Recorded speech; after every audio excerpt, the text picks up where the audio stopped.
Hello everyone and welcome to the path to UPSC. यहाँ पे आपको मिलेगा complete coverage on each important subjects that is required for covering the UPSC civil services examination. और हमारे इस series में सबसे पहली सीरीज है of complete economy, because we all know economy का क्या वेटेज है यूपीएससी सिविल सर्विसेज एग्जामिनेशन में and in both prelims and mains.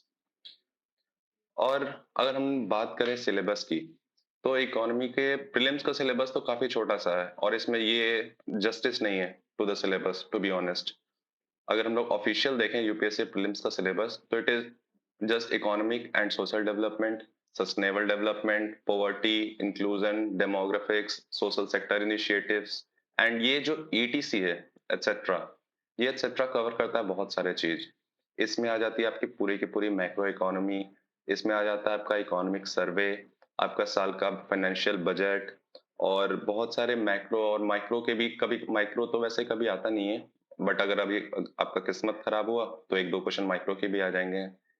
But overall ये बहुत ही वास्ट सिलेबस है, जिसको कि ये ऐसा छोटे से जस्ट 5 to 6 की टर्म्स में इसे यूपीएससी ने डिनोट कर दिया है। हाँ, अगर मेंस के सिलेबस की बात की जाए, तो यूपीएससी के मेंस के सिलेबस में क्लियरली डिफाइंड है, that is GS third paper. पहला तो ये जीएस थ्री के पेपर में आता है आपका इकोनॉमी। इसमें आपके आएगी Indian economy and issues relating to planning, mobilisation of resources, growth, development and employment, inclusive growth and issues arising from it, government budgeting, effects of liberalization on the economy, changes in industrial policy and their effects on industrial growth, infrastructure और investment models like PPP क्या होता है। तो ये आपके mains का syllabus है। But even in men's अगर आपको कुछ कोट करना है, उसके लिए आपको प्रीलिम्स में आपने जो याद किया होगा उसे आपको इम्प्लाई करना होगा जीएस थ्री के पेपर में। अगर आपको इकोनॉमी की सही में तैयारी करनी है और अगर आप सही में आप पाथ चाहते हैं यूपीएससी के लिए, तो आपको economy in the totality cover करनी होगी। और आप मेंस का पढ़ेंगे तभी जाके आपका प्रीलिम्स का भी कॉन्सेप्ट क्लियर होगा। और अगर प्रीलिम्स के आपके फैक्ट्स याद है तभी आप आपका मेंस का पेपर और आंसर अच्छा होगा। हम लोग एक एक करके देखेंगे। पहले तो हम लोग देखते हैं कि अगर अभी जो रिसेंट में पेपर हुआ है 2024 का, इसका क्या वेटेज है। तो सबसे ऊपर टॉप ऑफ द पिक्चर आप देख सकते हैं इकोनॉमी 14। और ये 14 में आप, और साथ में ये जो 18 जियोग्राफी की भी है, इसमें भी कुछ पोर्शन एग्रीकल्चर का है, तो ये हमेशा एक दूसरे से मिलते जुलते रहता है। मतलब दो क्वेश्चन इसमें कभी आ सकते हैं, दो क्वेश्चन इसके इसमें आ सकते हैं। तो ये क्लियर डिनोमिनेशन नहीं है कि 14 क्वेश्चन ही है इकोनॉमी के, बट ऑन एन एवरेज हम मान के चलते हैं 15 से 16 क्वेश्चन तो इकोनॉमी के रहने ही रहने हैं। और चाहे आपका कितना भी आपका सिलेबस चेंज हो जाए, पैटर्न चेंज हो जाए, बट इकोनॉमी एक ऐसा सब्जेक्ट है जो कि आपको यही आपकी नैया पार लगाएगा।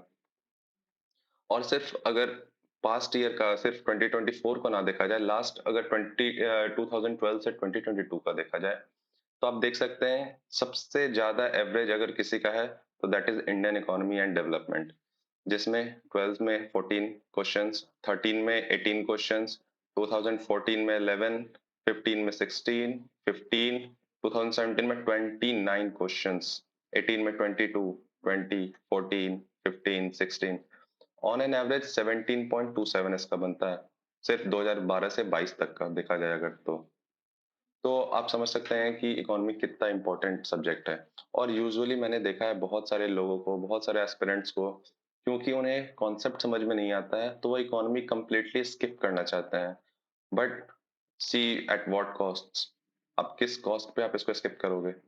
बट अगर देखा जाए तो ये एकदम सिंपल सा सब्जेक्ट है, आपको सिर्फ अपने कॉन्सेप्ट क्लियर रखना है। एक बार अगर आपका कॉन्सेप्ट क्लियर हो गया तो यूपीएससी का आपका पाथ रियली बहुत इजी हो जाएगा, जस्ट बिकॉज ऑफ इकोनॉमी। अगर सिर्फ प्रीलिम्स के नहीं, मेंस की भी बात की जाए, तो ये एनालिसिस है 2024 का। 2024 तक जितने भी पास्ट में मेंस हुए हैं, 2023 में सिर्फ जीएस थ्री में 4 क्वेश्चन हैं इकोनॉमिक्स के, 2022 में 5 क्वेश्चंस, 2021 में 5 क्वेश्चन, 4 एंड 5, 4, 5, 4, 5। तो ये मतलब ये 4, 5 भी आप ये सोचिए कि अगर 3 क्वेश्चन आपके 15 मार्कर्स हैं तो 45 नंबर, और दो अगर 10 मार्कर्स हैं तो 20 नंबर्स यानी 65। तो ये 60 to 70 मार्क्स ऑन मिनिमम ये हमेशा रहता है। तो हम इसीलिए इसे पूरा का पूरा टोटलिटी में कवर करेंगे। फर्स्ट हम लोग मैक्रो इकोनॉमी कवर करेंगे और इसके लिए मैंने ये पूरी की पूरी लिस्ट तैयार की हुई है, कौन-कौन से टॉपिक्स हम लोग पढ़ेंगे। तो सबसे पहला तो ये आज का जो टॉपिक था, जिसमें हमने देखा कि यूपीएससी इकोनॉमी का सिलेबस क्या-क्या है और पास्ट ट्रेंड्स क्या-क्या है। फिर हम लोग स्टार्ट करेंगे नेशनल इनकम, जिसमें आएगा सारा जीडीपी, जीएनपी, एनडीपी, एनएनपी।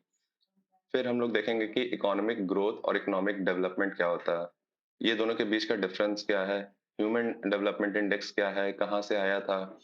फिर हम देखेंगे इन्फ्लेशन क्या होता है, जिसमें कि डब्ल्यूपीआई, सीपीआई, इन सब के बारे में देखेंगे। फिर देखेंगे मनी सप्लाई, मॉनेटरी पॉलिसी, ये बहुत ही इंपॉर्टेंट है। हर एक साल आपको मॉनेटरी पॉलिसी से एक या दो क्वेश्चन तो एकदम कंफर्म रहता है प्रीलिम्स में, और ये एकदम बहुत सिंपल क्वेश्चन, ये हम लोग कवर करेंगे। फिर बैंकिंग में, और इधर लास्ट 2-3 इयर्स का जो यूपीएससी का फेवरेट है, money market and share market, इसके भी जितने भी टर्म्स हैं ये सारे बहुत इंपॉर्टेंट हैं, हम इसे कवर करेंगे। नेक्स्ट हम देखेंगे government budget, foreign exchange rate और at last balance of payments. तो ये सारे हम लोग कवर करेंगे। स्टार्ट करेंगे हम लोग नेशनल इनकम से। नेक्स्ट हमारा जो अगला क्लास होगा तब तक के लिए, और तब तक के लिए आप इसको फॉलो कर लें और लाइक कर लें, ताकि आपको ये हर एक का अपडेट आपको मिलते रहे। और अगर आप शुरुआत से लेके सारे वीडियोस को इन ऑर्डर सुनेंगे, इन ऑर्डर देखेंगे और इसे रिवाइज करते रहेंगे, तो I am sure it will the path to the UPSC will be easier for you. So all the best everyone and have a good life.